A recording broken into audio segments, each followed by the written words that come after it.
Biz sizlar bilan navbatdagi modellashtirishga keldik. Bu safar qizlar sizlar bilan kitobdan ko'rgan holatda aynan mana shu bitta bazamiz bo'lsa, hamma xil ko'ryapsizlar, turdagi fasonlarni qilsak bo'ladi. Bugun sizlar bilan mana shu fasonimizni asosimizda modellashtirishni ko'rib chiqamiz. Ya'ni bu yerda yoqani ikkiga bo'lib ochilishi aytilyapti.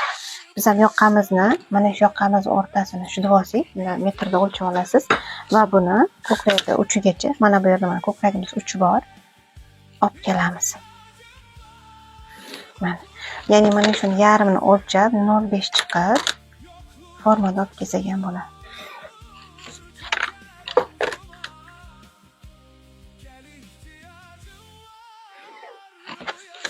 Mana. Va bu yerni yopamiz. Yangi vidichkamizni kesamiz.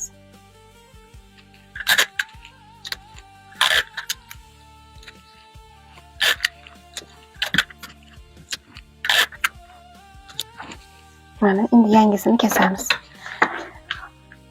Kitobda ham aytilyapti qizlar. Bitta fasonda ikki xil variantda ko'rib chiqsak bo'ladi, ya'ni sborkali holatda, mana shunaqa yoki o'zini tikkan holatda qoldiramiz. Korreksiya qilib olib tashlaymiz sborkali qilsak.